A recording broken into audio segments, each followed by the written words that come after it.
Question number 29. We have to integrate cos x over sin x into 2 plus sin x limit from pi by 6 to pi by 2. जी इसको हम कैसे कर सकते हैं? हम इस तरह की एक्सप्रेशन डिनोमिनेटर में जो दो आपको प्रोडक्ट की सूरत में टर्म्स नजर आ रही हैं, one is sin x and 2 plus sin x is another factor, हम इस तरह के क्वेश्चंस सिंपल अलजेब्राइक फॉर्म में यानी पॉलिनोमियल्स की सूरत में कर चुके हैं इन एक्सरसाइज 3.5। लिहाजा हम इसको कोशिश करते हैं कि पॉलिनोमियल्स की सूरत में कन्वर्ट हो जाए, तो फिर इसको पार्शियल फ्रैक्शन से इजीली सॉल्व किया जा सकता है, जो बज़ाहिर यहां पर इसका कोई सॉल्यूशन नजर नहीं आ रहा कि हम इसको कैसे करें। सो बाय सब्स्टिट्यूशन मेथड हम इसको सिंप्लीफाई करते हैं। तो sin x को सब्स्टिट्यूट किया t, और उसके बाद हम जानते हैं सब्स्टिट्यूशन में आप ये कर चुके हैं एक्सरसाइज 3.3 में कि नेक्स्ट स्टेप होता है डिफरेंशियल लेना, sin x का डिफरेंशियल cos x dx और t का डिफरेंशियल dt जुड़ा। अब यहां पर एक छोटी सी चेंज इस सूरत में होगी कि ये आप देखते आ रहे हैं पूरी एक्सरसाइज में कि जब हम तमाम क्वेश्चन सॉल्व कर लेते हैं कंप्लीट क्वेश्चन, उसके बाद x को रिप्लेस किया जाता है by these two limits, upper and lower, यानी ये बेसिकली x की वैल्यूज हैं। अब इस क्वेश्चन में आप x वेरिएबल को एक्चुअली कन्वर्ट करवा रहे हैं इन वेरिएबल t। वैल्यूज हमारे पास लिमिट्स की सूरत में जो हैं वो x की हैं, तो लॉजिकली हमें इस x की वैल्यू को t में भी कन्वर्ट करवाना चाहिए, यानी ये x की वैल्यूज हैं, हम इनके अगेंस्ट जब इसको t में लेकर जा रहे हैं वेरिएबल को, तो वैल्यूज भी हमारे पास t ही की सूरत में होनी चाहिए। आई मीन टू से हमारे पास sin x is equal to t है, sin x is equal to t substitute किया। अब x की वैल्यू एक पाई बाय 6 है और एक वैल्यू पाई बाय 2 है। So this one is the relationship जहां पर हम इस x को कन्वर्ट कर रहे हैं इन वेरिएबल t।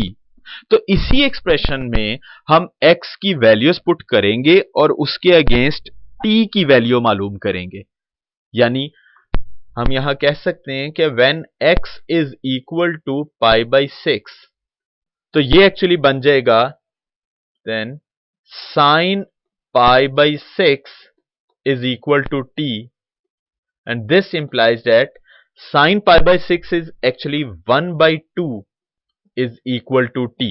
इसका यह मतलब हुआ कि जब x pi by 6 है तो t की वैल्यू 1 by 2 है, और similarly when x is equal to pi by 2, x की सेकेंड वैल्यू जो अवेलेबल है वो pi by 2 है, तो हम ये वैल्यू पुट करेंगे देन sin pi by 2 जो कि हमने t के इक्वल रखा हुआ है, ये आ जाएगा sin pi by 2 1, so value of t is equal to 1 when x is equal to pi by 2। तो आप ये देखिए वही बात हमने ये कैलकुलेशन की कि जब x pi by 6 है तो t 1 by 2 जो कि यहां पर आपको नजर आ रहा है, and when x is equal to pi by 2 then t is equal to 1। लिहाजा ये जो क्वेश्चन अब हमारे पास x में मौजूद था, हम इसको कंप्लीटली t में शिफ्ट कर देते हैं। ये आप सब्स्टिट्यूशन मेथड में अच्छी तरह से देख चुके हैं एक्सरसाइज 3.3 में। तो ये जो question actually in variable x pi by 6 to pi by 2 cos x dx sin x 2 plus sin x, now it is converted into variable t। तो देखिए cos x dx की जगह dt, ये देखिए cos x dx dt, sin x की जगह t, 2 plus sin x की जगह t प्लस 2। ये जो लिमिट्स थी वो x की अवेलेबल थी पाई बाय 6 एंड पाई बाय 2। तो जब पाई बाय 6 था तो t जो कि अब ये वेरिएबल t में चला गया क्वेश्चन, इसलिए value of t is 1 by 2, और जब x की वैल्यू पाई बाय 2 है तो t की वैल्यू 1 है। तो ये एक छोटा सा एक्स्ट्रा काम हम सब्स्टिट्यूशन में एक्सरसाइज 3.3 में सिर्फ इधर तक करते थे, लेकिन अब हमें ये वैल्यूज भी निकालनी पड़ी क्योंकि ये x की वैल्यूज थी, हमने इनके अगेंस्ट t की वैल्यूज फाइंड की। जी बेटा, अब आप ये क्वेश्चन बड़ी इजीली कर सकते हैं बाय यूजिंग पार्शियल फ्रैक्शन।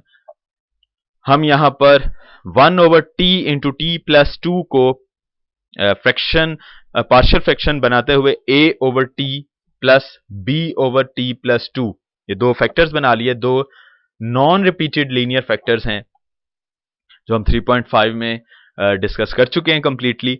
तो इसके टर्म्स बना लिए a over t and b over t plus 2। अब वन बाय वन ये दोनों फैक्टर्स हम जीरो के इक्वल रखते हैं और इस तरह कांस्टेंट्स इवैल्यूएट करते हैं a and b। So multiplying by t and t plus 2 on both sides in equation 1, so we have 1 is equal to a 2 plus t and plus b into t. Substitute put t is equal to 0 in equation 2, so we have 1, t को 0, ये 0 हो गया, 0 we have 2a, और इस तरह से a की value आपके पास आ गई 1/2। नेक्स्ट हम t प्लस 2 को 0 रखते हैं और उसके अगेंस्ट b की वैल्यू फाइंड करते हैं। So put t plus 2 is equal to 0 और t is equal to -2 in equation 2। So इस तरह हमारे पास b की वैल्यू आ गई -1/2। ये a और b की वैल्यू हम इक्वेशन नंबर 1 में पुट कर देते हैं। From equation 1 over t into 2 plus t will become value of a 1/2 over t and value of b is -1/2 over 2 plus t। Integrate किया, अब चूंकि हम डेफिनेट इंटीग्रल कर रहे हैं लिहाजा लिमिट्स भी साथ लगाएंगे और लिमिट्स हैं 1/2 to 1, क्योंकि हम वेरिएबल t में हैं। π/6 to π/2 वाली लिमिट यूज नहीं होगी क्योंकि ये क्वेश्चन t में सॉल्व किया जा रहा है, तो value of t he use की जाएंगी लोअर और अपर लिमिट की सूरत में। जी ये हमारे पास एक्सप्रेशन था 1 over t into t plus 2 limit from 1/2 to 1। तो ये रिप्लेस किया हमने 1/2 एंड -1/2, ये कॉन्स्टेंट्स इंटीग्रेशन से बाहर आ जाएंगे। लिमिट्स 1/2 to 1 ये आपके पास अप्लाई कर दी गई इंटीग्रेशन। इंटीग्रल अवेलेबल हैं 1 over t log of t होता है and 1 over t plus 2 log of t plus 2। Limits apply की 1/2 तो एज इट इज बाहर मौजूद है। पहले इस t की जगह पर upper limit 1 minus lower limit 1/2।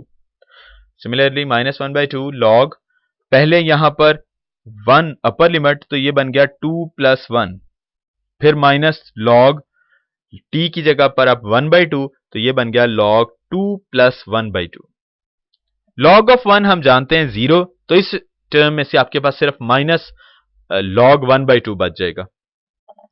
तो next read simplification, left side पर तो एज वही इंटेग्रल लिख दिया, राइट साइड पर 1/2 log 1 0, लिहाजा माइनस log 1/2 बच गया, माइनस ये 1/2 और ये 1/2 हमने कॉमन फैक्टर की सूरत में बाहर लिख लिया।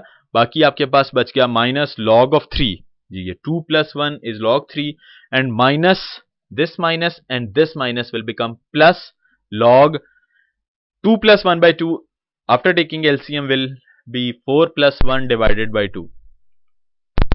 So 1/2 minus log 1/2 minus log 3 plus log 5/2। ये तीन वैल्यूज log में आ रही हैं। हम जानते हैं कि अगर log में दो वैल्यूज प्लस हो रही हैं तो मल्टीप्लाई हो जाता है और अगर माइनस हो रही हैं तो वैल्यूज डिवाइड हो जाती हैं। लिहाजा log की प्रॉपर्टी यूज की 1/2 log 5/2, these two values minus होने की सूरत में डिवाइड होंगी तो 1/2 एंड 3 डिवाइड होगा 5/2 से। अब ये 2 इस 2 से कैंसल हो गया तो आपके पास बच गया 1/2 log 5/3। तो ये आपके पास इंटीग्रेशन कंप्लीट हो गई इस एक्सप्रेशन की।